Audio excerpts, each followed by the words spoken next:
Y tía, otro viernes más, ya van un montón, pero también ya se acerca la hora en que seguramente podremos hacer el programa como nos gustaba hacernos nosotros mirándonos a los ojos.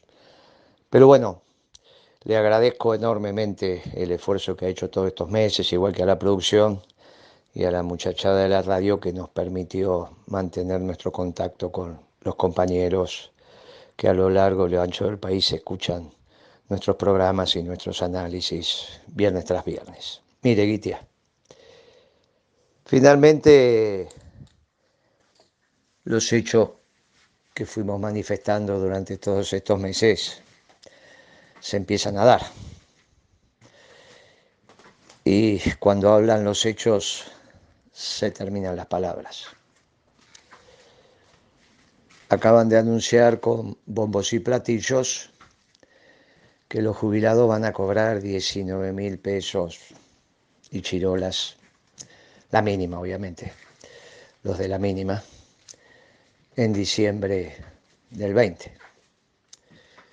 Claro, en diciembre del 19 también habían cobrado lo mismo con un bono que le dio el presidente Fernández que acababa de asumir. Le dio un bono de 5 en diciembre y de 5 en enero. En concreto, cobraron 19 más el aguinaldo y ahora cobran 19 más el aguinaldo.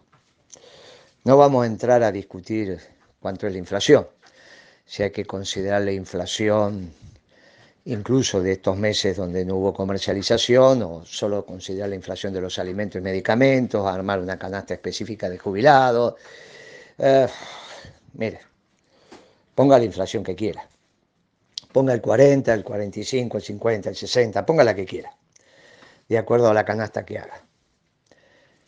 El 40 sería la canasta del INDEC y el 60 sería una canasta de alimentos y medicamentos, de aquellos elementos que más consume un jubilado y que por lo tanto es donde gasta su ingreso. Pero bueno, no importa, ponga la que sea, está claro que si después de un año recibís lo mismo, es quien está poniendo lo que venimos diciendo desde hace rato, que tiene que ver con que si no hacías un modelo de desarrollo económico permanente y sustentable con orientación a la producción, el tiempo iba a pasar e iba a venir el Fondo Monetario con sus esquemas asociado a lo que nosotros llamamos el nacionalismo de exclusión.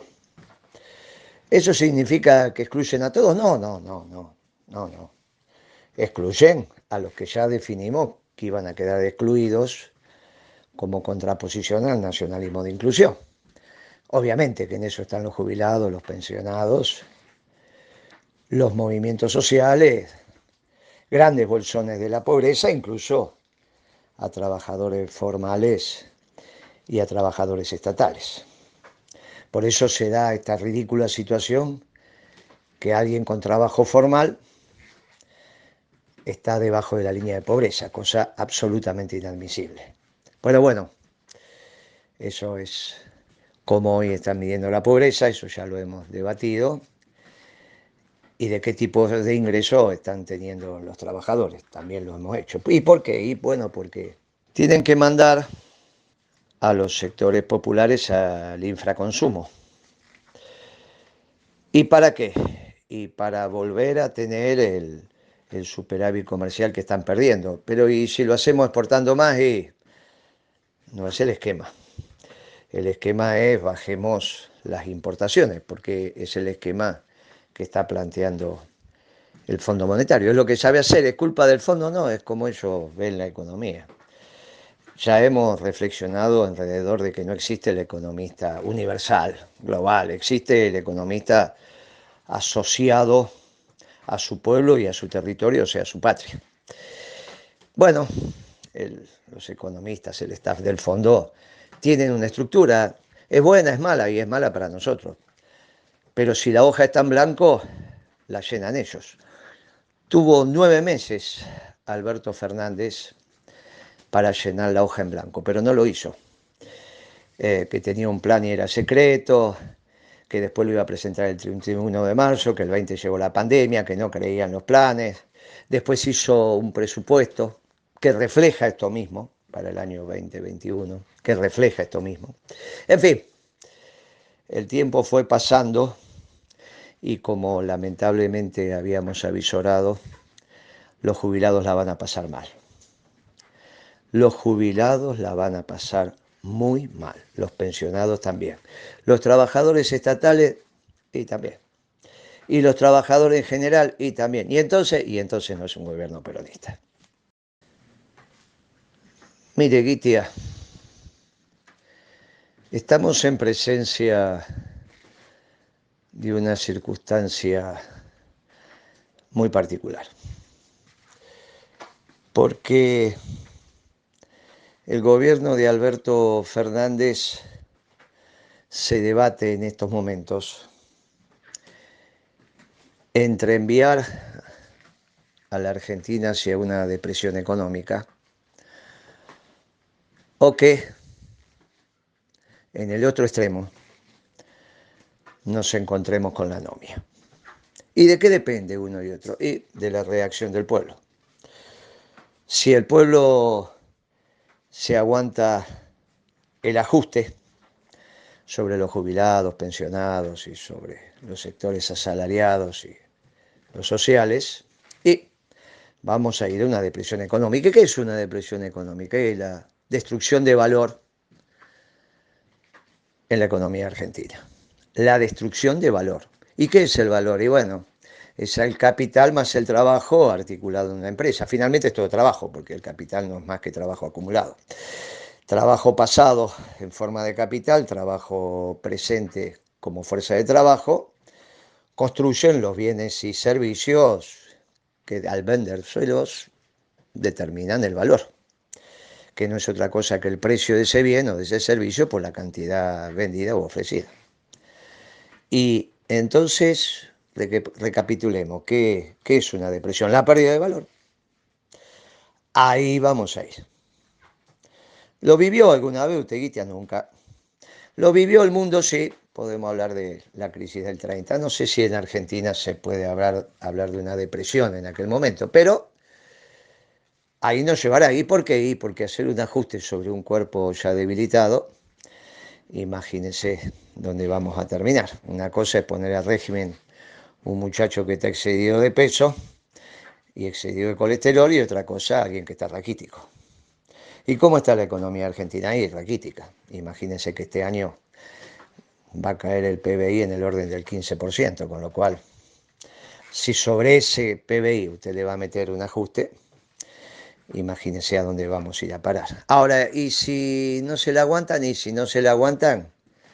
el peronismo, que es la única fuerza organizada que está en condiciones de hacerse cargo de los destinos nacionales, hoy no tiene un jefe claro y contundente. Y si no hay un jefe claro y contundente, y un proceso de anomia lamentablemente se puede instalar. Y entonces sí, entonces tenemos que trabajar para la articulación del peronismo. ¿Y con vistas a qué? Y con vistas a un modelo de desarrollo económico sustentable y permanente con orientación a la producción, que es lo que nos permite honrar los compromisos sin perjudicar los compromisos del sector público, tanto internos como externos, sin perjudicar a los sectores populares. Para eso hay que poner el país a trabajar, y hay que poner el país a trabajar porque finalmente el trabajo es el único generador de riqueza. Claro, quizás esta semana el debate quedó muy claro entre aquellos que piensan que el problema de la economía argentina es que falta plata. Por ejemplo, Melconian dijo eso. Melconian, que puede ser asesor de Macri o asesor de Alberto. Y aquellos que pensamos que lo que falta es rentabilidad empresaria. Y si falta rentabilidad empresaria porque no tenemos negocios rentables, no va a haber generación de trabajo. Entonces lo que falta es rentabilidad empresaria que genere trabajo. Y como uno mira la sociedad de abajo para arriba, si genera rentabilidad empresaria y una justa distribución del ingreso, y entramos en un modelo distinto. Claro, es el modelo de la década ganada. Pero primero hay que hacer rentables los negocios. Y para eso se necesita una técnica económica ajustada a la Argentina que lo genere. Ya se hizo en la Argentina y sí en la década ganada. El milagro de la década ganada es que la inmensa mayoría de los negocios argentinos eran rentables. Y entonces le toca al Estado, o al Poder Ejecutivo, o al sector público, emparejar la cancha. Eso se llama distribución del ingreso. Pero Moreno parece sencillo, y sí, sí ya se hizo. ¿Lo hizo una sola vez el peronismo? No, lo hizo 2 veces. En vida de Perón, en sus 2 presidencias, y después en la última década ganada. Pero claro, el gobierno piensa igual que Melconian, porque los socialdemócratas y los neoliberales en eso se juntan. Tienen la misma visión, ven la economía desde el lado de la plata. Y después vamos a ver cómo esto se empieza a ordenar.